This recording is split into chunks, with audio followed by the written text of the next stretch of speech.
Okay. All right. So, Dr. Holt, is that Yes. what you go by? Okay. So tell me just a little bit about what your current occupation is right now. Sure. Um, right this minute in the College of Education, I am the Director of Innovation, which means amongst many things that I do on a day to day basis, I lead our Innovation in Teaching Conference, which happens pretty soon, October 21st. I hope you can be there. We're excited. We have a lot of entries this year. The conference has almost doubled in size from last year, so I'm pretty excited about it. In addition to that, I run what are called the Innovation in Teaching and Technology Academies. We advertise these at the beginnings of each semester, and I take on 10 faculty members who receive a small stipend, but we have various workshops. We meet at four times for about 3 hours each time. And so this semester, for example, is a bit of a potpourri of frequently requested how-tos from me. And so we're going to talk about how to shoot high-end and low-end video for the classroom, online or face-to-face or blended, all of those fit.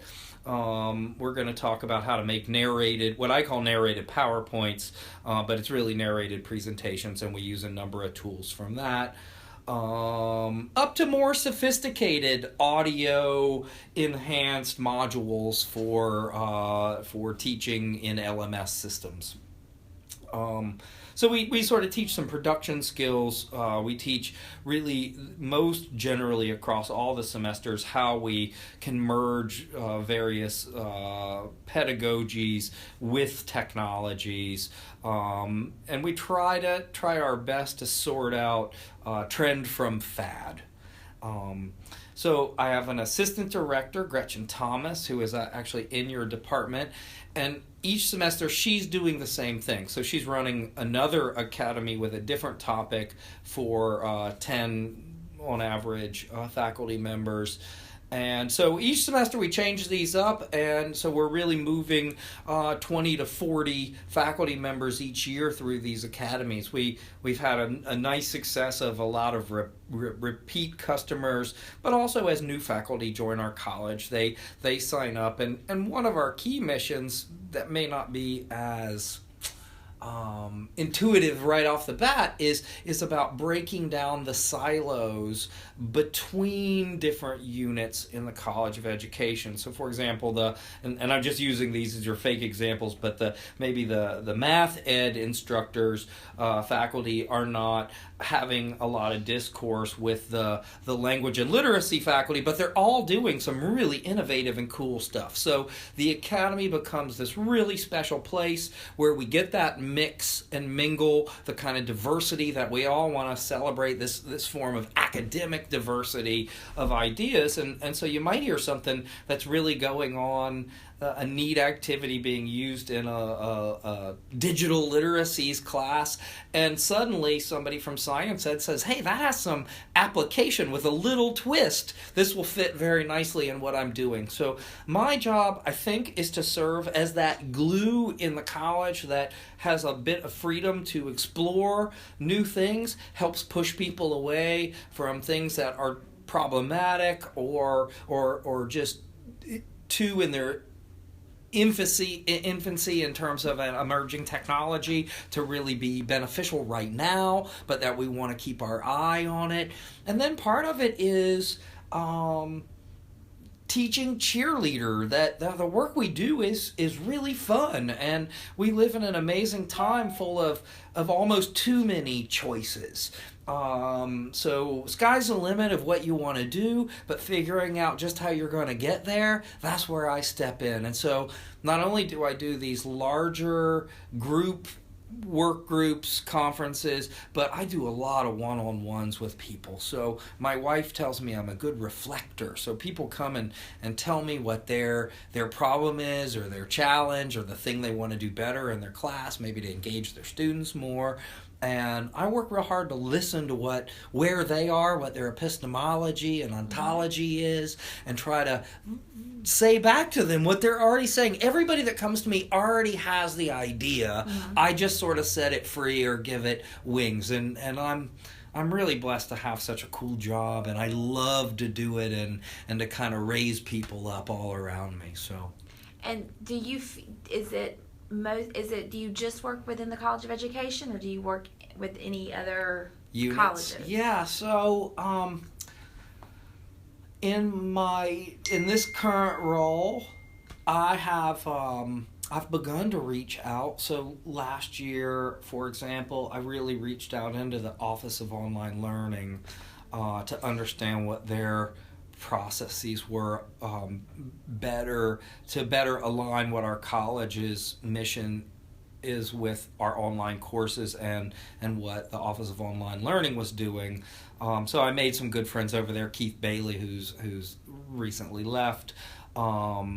But they're a fantastic unit, and then certainly the same in the Center for Teaching and Learning. In fact, I think just last week I had lunch with Eddie Watson, the director over there. He's just really an exceptional visionary, and Sherry Klauser and her whole team. So just starting to meet people more broadly as that goes. We have a lot of interest in the conference from the broader UGA community, and so I'm reaching out there. I have a unique history here that I'm a triple dog. I have 3 degrees from the university, and I've been a student, obviously, staff, and faculty. So I've kind of worn most of all the hats that are available. And I think that helps to inform how I interact with people, and again, not being, I don't tout myself as the problem solver. I try to put the person with the problem with the right people who can help solve that problem. So a little bit again of the glue or the cheerleader or the initiator. That's sort of the role that I found myself in. Contacts in the Georgia Center. We do a video game camp for kids in the summer. So again, the octopus tentacles begin to spread out a little further, but my home is right here. Here in the college. Okay, all right. So how did you find out about this position? I guess, how did you get here from where you were? Oh, well, that's a windy river. I can always tell this one as a short story or a long story, but I'll do it as a short one, and then you can ask me to go back and fill in. So, after finishing my dissertation, I was asked by Associate Dean of Academic Programs, Jim Marshall, to take on the role in the college of bringing on an electronic portfolio system. And now this had been tried in the past before it was handed to me, and had met with, I think, a couple of failures. It just wasn't adopted or implemented, or there are things that went wrong. And so when I was brought in to do it, it's stuck now. It's working. Everybody's using it. But I don't want to take full credit that was because of me. Part of it was because they made them do it. There was sort of more, state bureaucracy that was being pushed through, that teaching certification programs had to have an electronic portfolio. So when I was given that task, what I did to solve, to reduce some of that resistance to change, I think that's the softest way to say it, was to really understand each of the programs that had teaching certification, and to try to tailor how the tool would fit within the culture that pre-existed in that program. And so giving them choices of, you could use this tool in a prescriptive way, where you said students have to submit these assignments from different classes they had across their program, or you could use it in a more holistic way where the students had to answer these questions that aligned with state standards, drawing from the courses that they had had. So there were some different ways we could approach how to get the data into Foliotech, but in terms of what needed to be reported out to the accrediting agencies, that would all be the same. And so that worked pretty well. And then right as that was sort of rolling into a pattern that would be repeatable, we changed LMSs. We changed from our Blackboard LMS to the Desire to Learn LMS, all still under the UGA ELC title. So although the title stayed the same, the change was really stark for the faculty who had to move everything.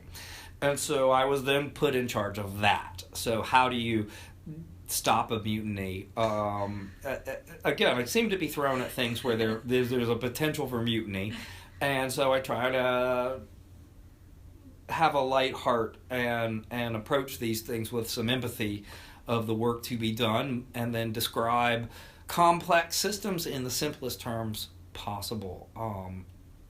So I did a lot of training and a lot of workshops, and we mitigated some of that resistance, and the courses are now flowing, and we're 3 or 4 years into that now, and it feels really good. So that gets me to where I am today. The innovation initiative had been started by our former dean, Andy Horn, who was a wonderful person, and had asked Lloyd Reber from your department to come and talk to him about starting something that involved teaching and technology. And I think Lloyd really wisely recognized that if you kind of isolate technology off, it becomes its own thing and is not as nicely aligned or situated to the kind of instruction we want to give. So incorporating it in this notion of innovative teaching, and adding that technology component to it, I think broadened the scope of the work that could be done there. And he ran the initial ITT academies, which I was fortunate enough to attend a few of those.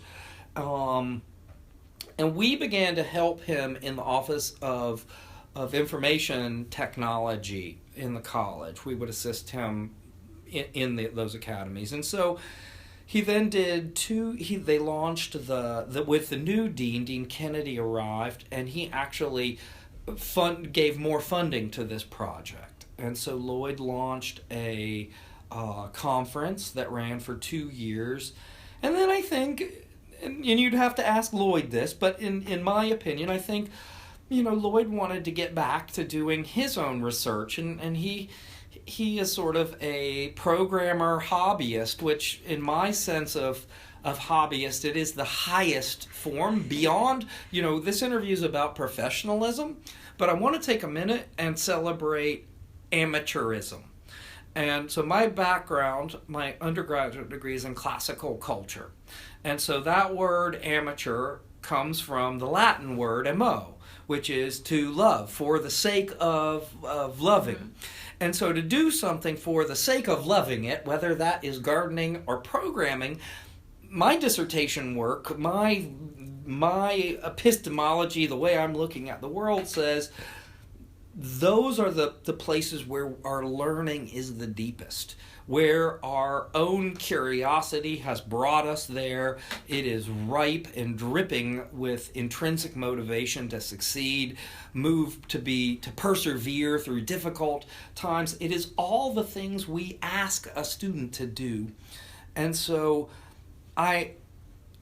coming back around just to finish the idea with Lloyd, this was his passion, and so it resonated with me. But he suggested I would be good for taking over the innovation initiative, and after a couple of conversations with some of the principal players in the dean's office, primarily Laura Bierma, I was given that title. And again, I don't honestly know what innovation is, or I don't believe in best practices.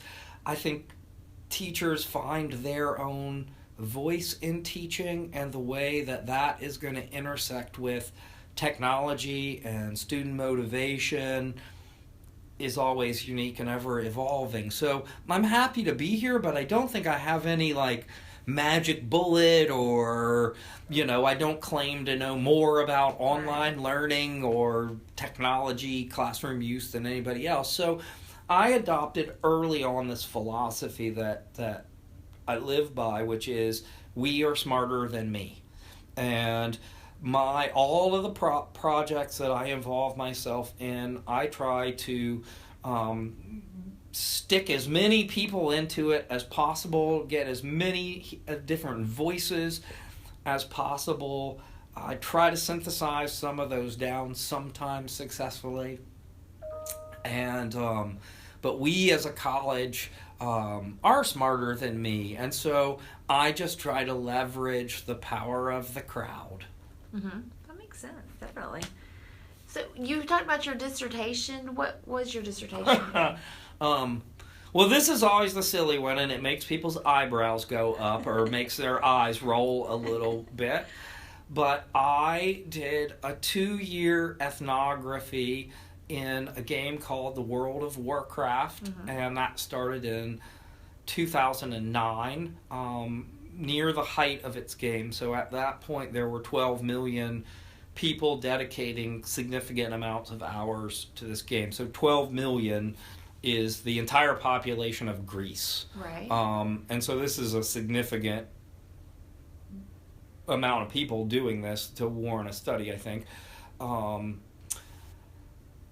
And some of the data was showing, this great scholar out of Stanford, Nikki, was finding that in a lot of survey data he was collecting, that people were spending, on average, 24 hours a week in the game, and the more serious players were spending 40 to 60 hours inside this virtual world. So I read that as, wow, these people are hyper engaged. This particular part of this population is hyper engaged.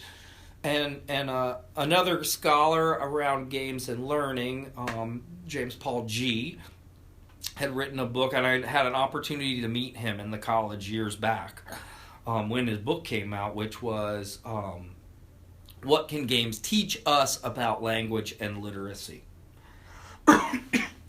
So I kept, that was the main question. This was not about how do we design better educational games. This was, why are these games captivating us so much, and what could we take from them in our day-to-day instruction, whether that be in the classroom or online.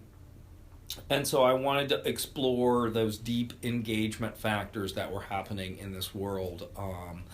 And so to do that, I became rather proficient in the game over this time period. One of the questions, I had never played a game like this before doing this dissertation study. Now, as a young middle schooler back in the early 80s, I'll date myself, a game had come out called Dungeons and Dragons, which was a tabletop role-playing game, which was sort of collective storytelling amongst friends with a loose rule set, depending on who your friends were. Mm-hmm.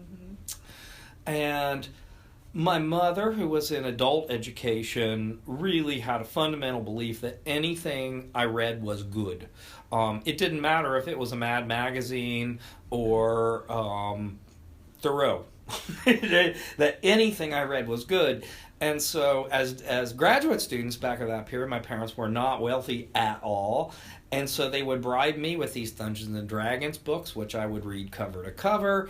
And along the way, I think I learned some statistics from them and how to interpret charts and graphs. And so, really from my own experience, the role-playing had a really positive outcome on my own learning. And I wanted to know, to some degree, if that was happening for people inside of these new virtual spaces. Now, other folks in the college got interested in my work, especially obviously in the qual side of things about doing research online, and I don't think we had many studies in the college, so I'd be a frequent guest speaker in classes about how to collect data online or in virtual worlds more specifically. So that was what my dissertation was about. That's really interesting, and I just thinking about an ethnography. Do you just tell me a little bit about how you did that inside the World of Warcraft? So, I think researchers all define things a little bit different. So I'll try to be careful to operationalize. Give you my operationalization of some of these things. But I think of ethnography as, again, a way to get an intimate look at a culture. Mm-hmm. Because my topic was more esoteric than most, I thought it was pretty important that I followed some very traditional schools of ethnographic methods, and so I really aligned myself closely to Clifford Geertz, Mead, and some of the older ones that had come along. And so I looked at their work as they went into an exotic space, whether that be the Polynesian islands or the Arctic Circle that in my thinking going into this fantasy world was constituted an exotic space. So with that in mind, I followed the traditional rules. I went into the world. I was there for maybe 3 months, playing really by myself, until I naturally started to talk to some other players, which was pure happenstance. They then opened a door for me to join a guild. The guild is a team or a family in the game. That begin to do quests and things together as a group. So suddenly these social doors opened up, and I began to build bigger relationships, deeper relationships there. Later, these became, in ethnographic speak, my key informants. Mm-hmm. And so they went through, they all signed a digital release, all of the things that we would normally do, and then began to report to me. I didn't until the very, very end, when I needed to do member checking against my own writing. I did not get emails from them or talk to them by phone. We did everything within the World of Warcraft.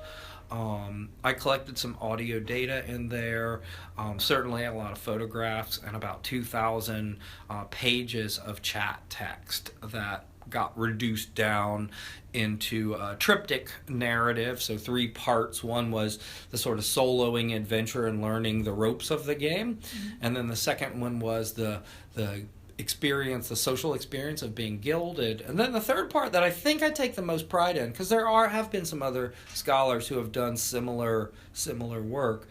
But to become what's called in the game a raider meant that I had achieved not only the highest level, but enough skill in the game to be invited into a kind of content that you don't get to see in the game unless you're invited. Mm-hmm. And so this was a real challenge.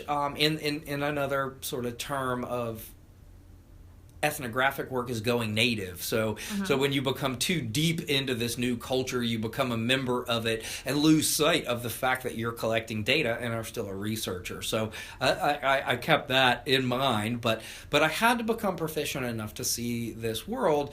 And there was clearly a world that hadn't been described in the literature about this was the culture now that we're spending the 40 or 60 hours, that we're deeply motivated and committed.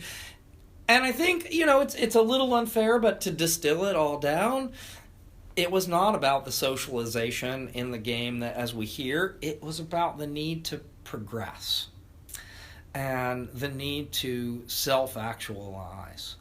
And now, again, this brings me back to what we look at in our own scholarship, and I began to then see things in the metagame. So what I mean by that are websites dedicated to the game that the users are generated. So, for instance, if somebody wanted to figure out how to do the most damage with their fireball, the game doesn't tell you what the math is that's behind that, but players were working hard to decode the hidden program that lies just beneath the surface of this fantasy world. And what I found so fascinating there is then other players would come in and say, well, I see your formula and it's pretty good, but you've left out this, and this, and maybe even with some trolling.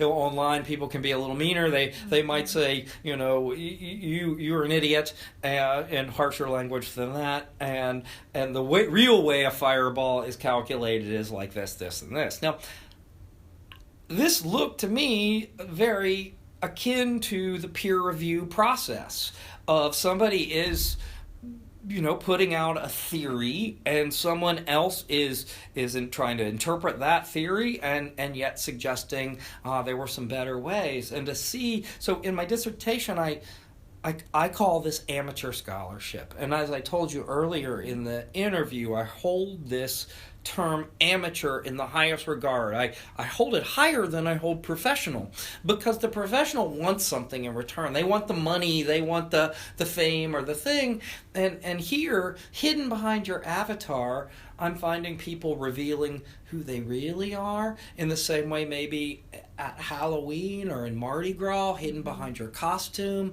you suddenly feel a freedom to be yourself. And this juxtaposed to something like Facebook, where someone is almost just marketing themselves, putting out the picture they think best represents them, or the food that shows that they can afford something a little better than they really are. But here in the fantasy world, I really saw what looked closer to me to the real world, who people really are. People being willing to help somebody out. You get to know them so well, and you'll drop everything to go and help somebody. And things I wished were a little more in the real world. So at the end of it all, I then did the analysis, and the two big kind of pieces to be investigated further. One was this notion of self-actualizing through an avatar, and so I call it avatar actualization, and now I look for that in other spaces. The second one is amateur scholarship, and that if people are really interested and curious about something, they will move heaven and earth to learn as much as they can about it. And within the network, the affinity group, those people are the experts in a system. And so maybe there are things there to be tapped that can make a kid or an adult be a better lifelong learner. Those are the things I think game designers are doing really well, and so it seems worthy of merit to investigate why they're doing it so well without instructional design backgrounds. Right. And so I suppose there's two angles there. One is what makes a person curious. Can a person be made to be curious? That's a difficult sentence to deconstruct, but can a person be made to be more curious is one of my high order questions. I don't have a great answer, but I think we talk a lot about creativity, and I think we're not thinking enough about curiosity as a driver for learning. I agree. I have a 6-year-old. I see all kinds of curiosity. Sure. Right now. I get a lot of questions and talk about Minecraft. Is your 6-year-old doing Minecraft? He is very interested in it. But he wants to play it on the computer, and so he has it on the iPad. Not quite to the computer, but my mother bought him a bunch of books. Yeah. So I said, you start reading these books, and we'll set you up the account and go for it. And so he's doing it. So I don't want to derail your interview, but I want to mention something called a Kano kit, which Kano, and a Kano kit, it's a computer that's been designed for children, and again, I am going to derail your interview, but it comes like this, and inside are these instruction books for kids. It's a kid-size keyboard. and it uses a little Raspberry Pi 2 computer, and they build it all. They have to put all the pieces together, and then there are tutorials that walk them through how to program it. But once they're done, there's a game on there that's Minecraft. And so they build their own Minecraft. They have to kind of program it to make it work. And again, I think, with things that I'm talking to you about today, this is a curiosity machine. If you notice on my whiteboard over here, I have Curiosity Box written, because I really think about this a lot. Behind you, there's a 3D printer, which is, it's so funny to say, it's almost a little passé now. But 3 years ago, when I had it, people would come to my office, and all I did was print out these little frogs. In fact, I think I've given away most of the frogs. What I have now are frog parts. But I would print out these frogs. I had them in all different sizes and colors. They were complete. These are the ones that failed because I can show people how the 3D printer works. But I could watch them when they were printing. It didn't matter what I was making. They'd say, "What are you making?" And I'd say, "I'm making these frogs." And why? But they didn't hear any. I was making them actually for a game about environmentalism at the time. Anyway, I'll come back to that. But people would watch as I was making the frogs, and I could see they didn't hear me at all. They, in their own heads, their own curiosity box had met this curiosity box, the 3D printer, and they wanted to know what they could make. They wanted to know what they could produce. I see the same thing with kids. I have a lot of musical instruments at my house, and they do the same thing. They see the instrument, and they want to know if I can play it, but that's just a superficial question. The question really is, can I play it, and can I touch it and experience it? And kids do this so naturally, but I think, and I talk to a lot of educators, we begin to lose that love of learning when assessment kicks in and when there's a penalty involved. Now, I think about the game, all of the Mario games, Super Mario, whichever one you want, but I'll watch young and old play Mario and fail over and over and over again, and yet they jump right back in to solve the problem of where they were unable to get through. This is just what we want students to do. What's the penalty with Mario? The penalty is you maybe have to go back a little bit and redo some of it. Well, that's building up your proficiency. I mean, we know that. And then there's that sense that, that Ferrero moment that you say, I got it, I did it. And that makes you want to feel that feeling again. Jane McGonigal really talks about that as being a penultimate affect, a state, a mental state we get in that we become mildly addicted to, wanting to have that. Now, you can see somebody else score a touchdown, and in a way, vicariously, you scored that touchdown, right. So your hands go up at an American football game for our international listeners. Goal, certainly when we kick a goal in soccer, football for our non-American viewers or American viewers. That same feeling can be manifest through someone else. Again, this ties to my idea about the avatar, to self-actualize through the avatar. The avatar can be your favorite quarterback. It can be a living, breathing human person, but you are somehow connecting with their success as though you've done it. And so this is where my thinking about this is sort of broadening. So if we have instructors that are our heroes, we will try to enjoy their successes. We'll be vested into that. So building these sort of communities now at the beginning of the 21st century is so important. I mean, if I'm allowed to just wax on a minute, go for it. We think we're so advanced. We think we know everything about learning and technology and all of this. But I ask the simple question, I go, if we were, however you want to date it, 10 years into the Industrial Revolution, Give me 20 years into the Industrial Revolution. And you said, Nick, I want to put you in charge of my factory project. Well, I could pretend I knew everything about factories, steam engines, 20 years into the Industrial Revolution, but I'd be a liar. Right. I'd be a liar. So I think we need to all take a minute and breathe about where we really are with information technology. I think we're not asking very good questions about our own health. I don't think we're asking very good questions about our own work ethics in regard to work-life balance and our families. I think a lot of these digital technologies are making us way too connected. And when can we disconnect?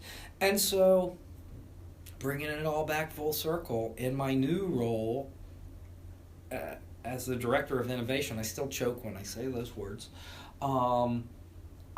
I think it's my job to sometimes stop people and say, you don't need technology for this problem. Stop checking your Facebook all the time. Play a game that uses cards or real things, or get together with your friends and collectively tell a story.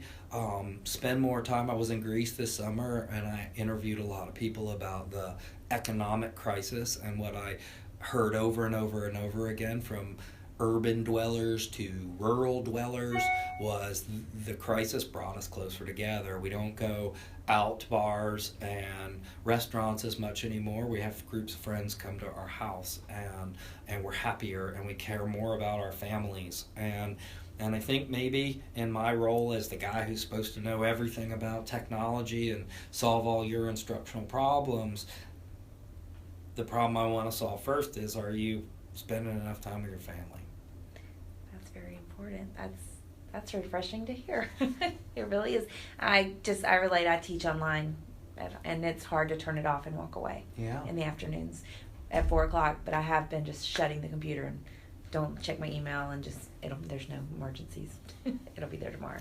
And it's maybe hard, though. And maybe that's not even the best spot, but the fact that you're looking and you're starting to make some life adjustment says you're awake, and you're thinking about it. And I think that's a lot further down the road than a lot of people are. They're kind of blindly falling into some patterns and ruts of, I just look at people and I do this. I don't have anything in my hand, but I am making a gesture. I have an open palm, and I'm taking two fingers and moving them in a we'd say swiping motion, but that's only because of our use of technology. But it's absurd. We look absurd. People look schizophrenic as they walk down the street talking to what appears to be themselves. Turn it off. Turn it off and think about what you want to say. Sorry, I'm getting kind of preachy here. No, that's interesting. I mean, especially with your role, so that's an awesome combination of beliefs. I feel like I like that. So were your expectations met when you got this job? Were you I guess what I'm trying to say, were there clear expectations set about what it was, and did you follow those, or did you feel like you kind of made your own path here? God, okay. Who's going to hear this? Nobody. Okay. Yeah. Is this for publication or anything? No, it's not at all. And like share with your class kind of thing? Not even that. This is, Dr. Paulus will not even get the MP3. It's just, this is for me to practice. Well, I don't mind you. Anything I say, you share with whoever you want. Okay. These are my beliefs. Okay, gotcha. But I want to be real honest about this one and say, I was scared as hell. Lloyd is a little smaller than I am, but talk about big shoes to fill. Okay. He's a known commodity. He knows this stuff. He takes it upon himself to really help a lot, or to help a lot of people. Mm-hmm. And I didn't know if I had that in me, and I definitely knew my approach was going to be a little different, and I didn't know how well that would be received by others. So the first couple things I'd have to say is I've learned a new term recently that I'm spreading around. I didn't make it up, but it's a great one. Formative bosses. How many formative bosses do you have? To set that up and say my summative boss is Ralph Knapp as the director of the Office of Information Technology. He has been incredibly supportive. I've never had a boss as supportive as him, and somebody that really looked at me and maybe what my strengths were and tried to apply them in the appropriate way, as opposed to looking at a job title and making sure I fulfilled duties related to a job title. Now, again, I'm a generalist. I am not. I pride myself on that. We're a world that is too myopically focused on specialists right now, but the generalist can look at between different disciplines and find solutions that cross different paradigms. So I really try to grow more generalists just so I'm not alone. But I knew one of my new formative bosses was going to be down in the dean's office, the associate dean for academic programs, and that was Laura Bierma. So I was a little nervous about what those expectations were going to be, but I found her over time to be as encouraging, if not more so, than Ralph Knapp. And so now my formative boss and my real boss are really behind me, and I have never been in a work world, I guess, that felt that good. Mm-hmm. And so if people give you that room, I say room to breathe, mm-hmm. if they give you that room to be yourself, they encourage you to be yourself and to teach, explore, inspire others through your own voice. That is extremely empowering. And so I'm fortunate mm-hmm. that not only did they give me that room, they let me take the structure, the pretty solid structure that Lloyd Reber had built around this initiative, let me put my own voice or stamp on it. We are smarter than me, breaking down some of the silos, these sort of things, and really run with it. I've got a robot. There's a robot in my office now. I told my wife last night, I couldn't have a better job. There's a robot in my office. I think I wanted that when I was like 9. So in some weird way, I never knew I'd end up here, but here's exactly where I was supposed to be. That's a great feeling. That's something to aspire to. What about this job is difficult for you? Working with faculty is like herding cats. Mm-hmm. I love cats, and I'd rather run with the herd than herd the herd. So getting them to sign up for things, getting them to show up, getting them to be excited and attentive, all the things they want their own students to do. Doctors make the worst patients. Teachers may make the worst learners. I don't know. I'm not sure, that's probably too extreme and harsh. But that's the hardest thing I do, and I like that challenge. I like to earn their respect for being a good listener, for giving, good advice or sending them in proper directions. But we're all different, and so we all have different needs, and we all have different frustrations, and when we bump into each other, are we in a receptive mode or a frustrated mode or I gotta get this done tomorrow mode?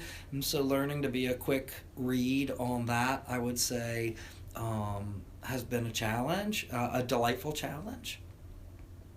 Learning what kind of programming to bring to faculty. What do they need to know? What would be most helpful? And sometimes it's not intuitive. Other times it's the questions that I get asked most commonly or frequently. I can design a program, in the future around that. That's what I've done this semester. But next semester, in fact, one of your instructors, Nancy Knapp, knows my interest in games and learning, and I believe she shares some of these values and has really pushed me to to do a faculty workshop all spring semester on games and learning. So I've done that, and I've gone around. There are faculty in almost every program in the college where there's one who kind of likes this play and learning, or games and learning. And so I'll share with them some of the literature that I look at, and hopefully they'll share back, and that's what next semester will be. Also, Angie, and again, this is just shameless self-promotion, but I will be teaching my games, culture, and human development course next spring. And I usually just accept the best and the brightest doc students. Occasionally there's a really motivated master student, but I welcome, if that's something interesting to you, please sign up and take the course. It is, especially the way you frame talking about World of Warcraft and the community. I'm interested in communities of practice, and that's interesting how they form around games and gaming. I feel like a lot of times you can find them. I told you my history with games, and I think games made me a better learner, in particular the Dungeons and Dragons game, and some variants. I don't believe that for everybody, but if somebody is really motivated in around gardening, that you learn a lot of science, the how too much water, not enough water, the acid or of the soil, the base, how much nitrogen in the fertilizer is going to make your tomatoes the juiciest. What is that damn weird caterpillar that is eating my stuff? Well, now, you snap a picture of it, you jump online, and you're doing entomology, right? You're studying insects, and but it's all around somebody's passion of gardening. And so I do not limit the way I think about these things to what I do constitute as my hobby, my interest. I like comic books and all those nerdy things that you could look at me and go, that's one of those guys. Yes, I am, but I'm 47, and I'm trying to make those things, those nerd things, have some relation to this bigger world of teaching and learning. And what I love to do is find your thing and figure out a way to tie it back. I don't think I'm the first to do it, but so far I'm having a pretty successful run at it. Ask me again in 6 months. Are you still a gamer? The WoW, it's very interesting. When I finished my study, I left for 5 years and did not come back. I didn't want anything to do with that. And as I've talked to other ethnographers, that is a common feeling, but apparently more of us than maybe would admit do come back out of some internal curiosity. What's happened to the culture that I looked at back then? And so I did go back a couple of years ago, and what I found were all my key informants, 50% of them were there still, and they immediately remembered who I was, and said, are you a teacher now? What are you doing? And I told them, and after that 30 seconds was over, they didn't care, and they went just right back to playing.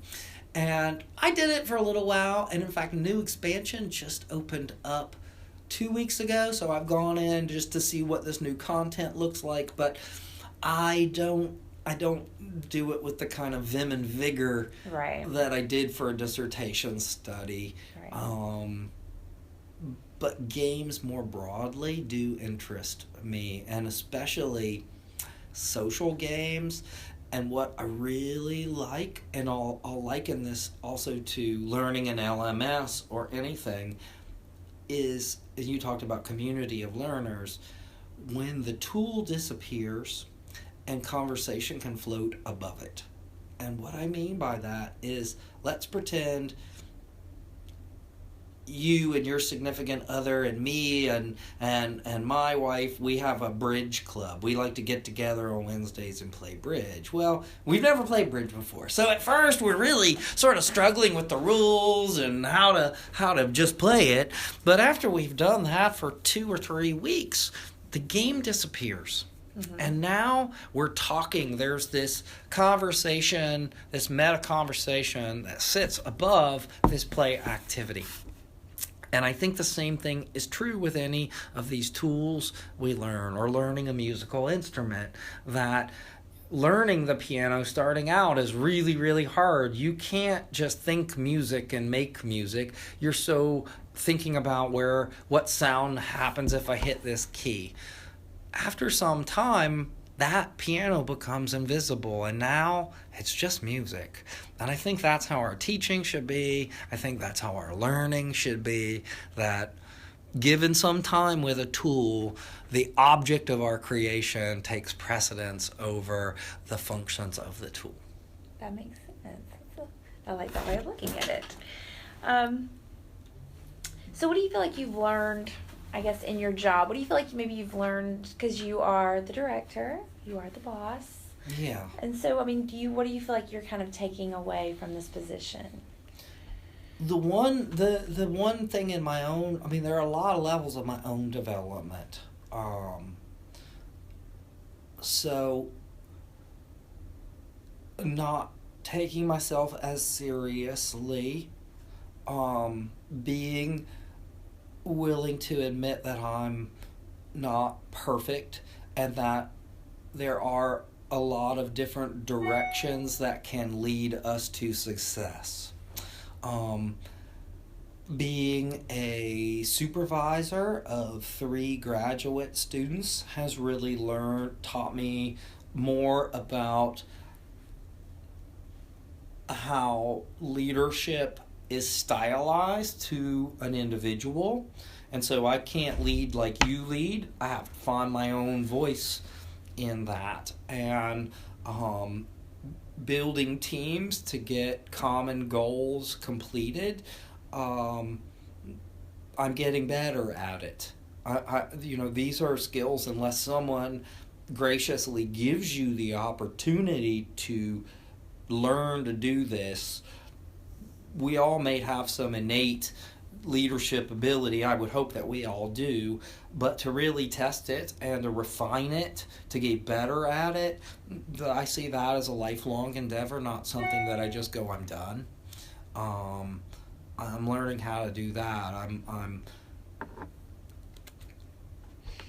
learning how to serve multiple agendas at one time, not just being so specifically focused on a single task, looking at a bigger holistic picture, looking at where I'd like this to be 5 years from now, as opposed to being concerned about the font I'm using on this flyer, right? So that's an adjustment of thought. I think I've got the head and the heart to do it, but I'm still getting there. And I'm so happy in this current role, but I'm also aware that I'm growing, and there's going to be some new places down the road. How soon those happen, what they are exactly, I don't have real specifics in mind, but I'm open to them in a new way. I hope I sort of danced around that question. No, actually you didn't, and you actually just kind of answered this when I was thinking about your future plans, and you kind of just went into that too, just like kind of open to what's coming your way. So this has been very awesome. Is there anything you want to add that I haven't asked you? No, except to just, again, say I think the class might be something that you'd enjoy. I think it might have you see the world a little differently. Please come to here, I can give you this. Thanks on there. Please, if you get a chance to come to the conference on October 21st, I know that is just a wealth of ideas. It would be wonderful. You conflict with AEC. Are you going? Yeah, and I know. 2 presentations. I, as a person who has just for an hour now espoused to you the power of games, how could I say a trip to Vegas is in any way equivalent? So there will be other conferences and perhaps not conflicting with Vegas. That because Dr. Knapp and I were actually going to submit a proposal. Yeah. We had some ideas, and then we realized when it was, and there was like, there's no way. She emailed me. It's all good. There's no problem there. I want to tell you to spend some time, take Nancy, get up early, and go to the craps tables. Really? This sounds absurd, but in the mornings in every hotel casino, they do free craps lessons. So I want you as a future instructor, I want you to go observe how to play craps. I want you to just learn the fundamental rules. No, don't go too deep. Just how the game works, right? Learn the fundamental rules. And then in the evening time, you've conferenced all day, you've had a cocktail. I want you to go stand. I'm not telling you to gamble. Stand near the craps table now that you understand how the rules. And when you return, tell me why that is the best game. Okay. In the entire casino. In your own words, I want to hear back. That right. that for the price of an interview, I want to know why Nick says craps is the best game in any casino. So there, that's your standing challenge. Yes, sorry. Yes, I'm taking my my husband, and he definitely wants to try some of those out. So we'll do that. Yeah. Do you know craps already? No, I don't. So that'll be. You're gonna love it, and I'm gonna tease you with the answer to the question. Craps is a community game. Every other game in that casino is about you by yourself, your cards, your thing. But when you're putting money down and I'm the guy throwing the dice, you want me to throw your number. Right. And man, that makes the whole difference in terms of having fun. Because meaning is something that's shared. Mm-hmm. Meaning is not something just in our own heads. And you'll see that in a amazingly clear way at watching. Go watch the blackjack for a few minutes, watch Baccarat, but you'll stop at that craps table going, why are all those people yelling? Why do they seem to be having the most fun in this casino, even if they're losing their money? Right. Oh, that's interesting. Oh, well, we'll check it out. We'll be there. We'll be there all week. So. Hey, you are delightful. Well, thank you so much. I really appreciate it. I had absolutely no idea who I was going to ask to do this, and Nancy suggested you, and so I said, okay, and I was like so pleased you emailed me right back. It was just hey, and then everybody was like, oh, he's awesome, he's great. Carrie was saying nice things, so I was like, well, if Carrie likes him, I know it'll be cool. Well, I'm glad that thank you for telling me people are saying nice things they about are, me. Yes. Again, I you know, the answers to all your questions. Yes, I don't know how I found myself here. Right? It was I ran a film festival for 6 years. I worked with the band REM. I did all their tech support. I was really a artist musician around town to make music with electronic music back in the mid 90s. I got a computer and I had to learn to take it apart and put it back together to make computers back then didn't come with sound. Right. And so that's where I learned all what I know about technology, and then I went through the program you're in now for my master's with Tom Reeves and Lloyd and Mike Orey. What was your doctoral program? It was recreation and leisure. Okay, well that makes sense. And that's why I talk so much about what our passions are. Our leisure is really, I think, where our deepest learning comes from. So even when people are making decisions about their careers, they're typically not choosing things they absolutely hate. I mean, I hold that up.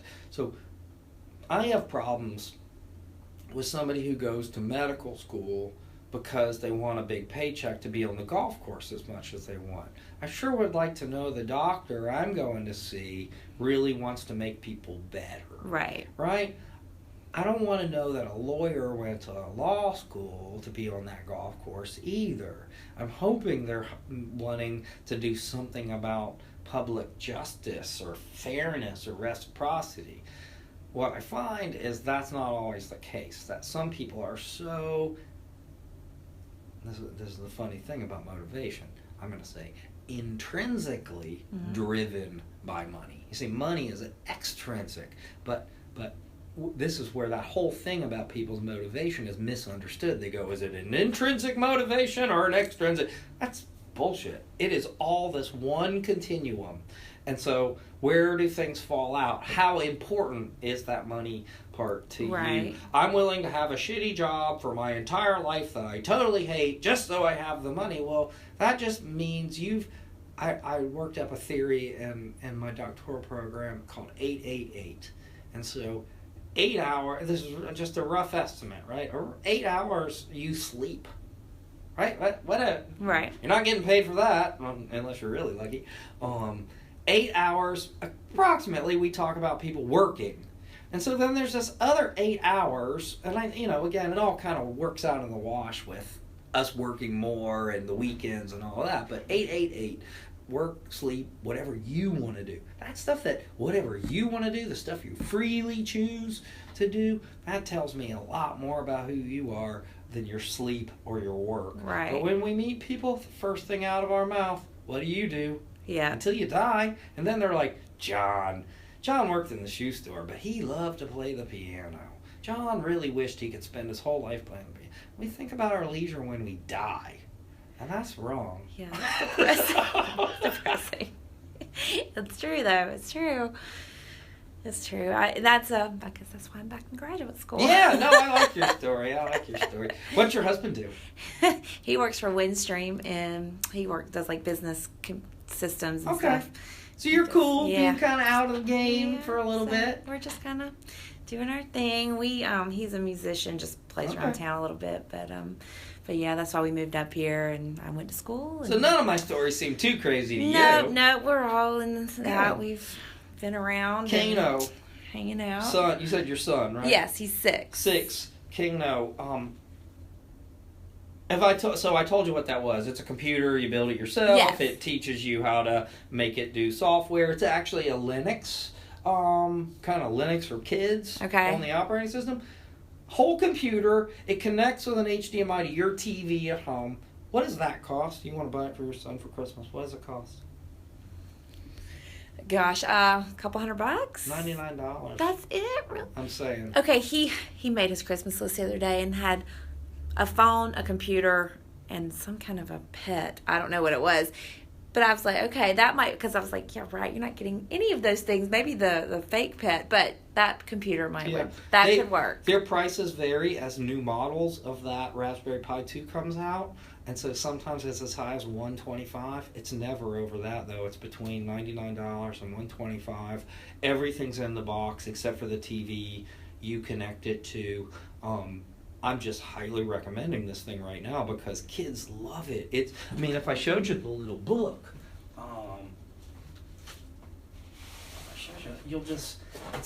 this is just for me delightful instruction. So you get the little book out and again, it's just so kid friendly. There's not a lot of text. You're building this little avatar as you get further along until he learns karate or something like that. That is so cool. And so they learn all the cables and the parts. The learning here is just so deep. And what he ends up with is a fully functional computer that can be on your internet and do all of that. You can monitor it. I think that would be something you can have a computer if you can build it. Yeah. And I think he would enjoy that. That's he's awesome. just now gotten to where he's much better with, he likes the Legos and following the instructions and putting things together. So that would be right up his alley. Really recommend this. Definitely. Really recommend this. Well, I'm going to stop this recording now. Oh, I've been rolling all the time. Okay. All right.